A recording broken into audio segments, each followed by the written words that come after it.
Still cutting the cow herd. The USDA's July cattle inventory report estimates that there are 95.9 million head of cattle in the U.S. on July 1st, down about 2.7% from a year ago, making this the fifth consecutive year of decline. All cows and heifers that have calved total 38.8 million head, also around 2% below last year. All of that reduction is in beef cows, which fell nearly 3% to 29.4 million head, as dairy cows held steady at 9.45 million head. This report indicates the lowest mid-year inventory of cattle overall since 2014, when producers started rebuilding following the drought in 2012. The beef cow herd, in comparison, is the smallest on record. Most of the USDA estimates come in close to pre-report expectations, with the exception that the USDA indicates fewer beef and more dairy replacement heifers and more in the other heifers category, as well as more bulls over 500 pounds. Beef and dairy replacement heifers are down about 2.4% and 2.7% respectively relative to last year, while other heifers are also down 5.2%. Overall, the inventory of all heifers weighing 500 pounds or more is down nearly 4%. Within that weight class, steers are down 3.7% and bulls are down 5% from last year, while the number of calves under 500 pounds is down about 2.6%.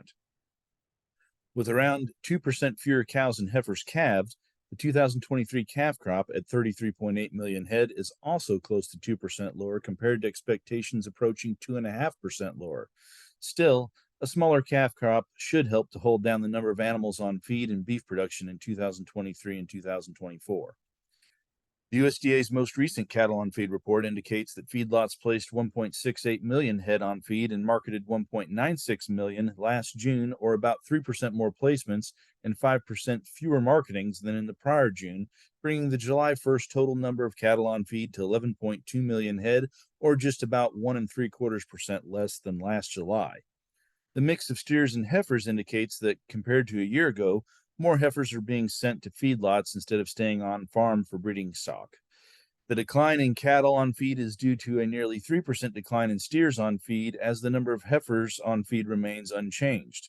As such, heifers currently comprise nearly 40% of the cattle in feedlots, as compared to only about 31 to 33% during much of the last expansion. This is consistent with the reduction in replacement heifers and reflects producers' disinterest in expanding the breeding herd at this time. With lower inventory and cattle on feed numbers, beef production in 2023 is anticipated to be 4% below the record volume set last year, and then drop another 9% in 2024. Accordingly, per capita beef consumption is expected to drop about 2.5% to 57.6 pounds per person in 2023, and then decrease another 8.5% to 52.7 pounds in 2024.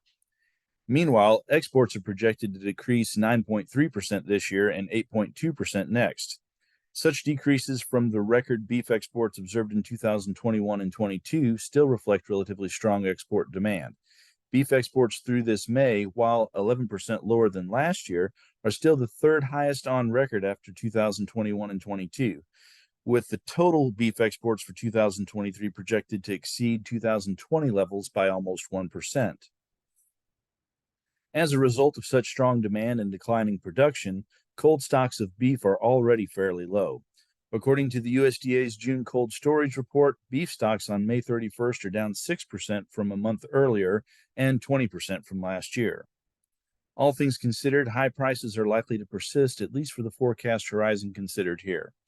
Quarterly prices for slaughter steers are forecast to average about $181.66 a hundredweight and $182.12 a hundredweight for the last two quarters of 2023, and $188.95 a hundredweight and $191.91 a hundredweight for the first two quarters of 2024.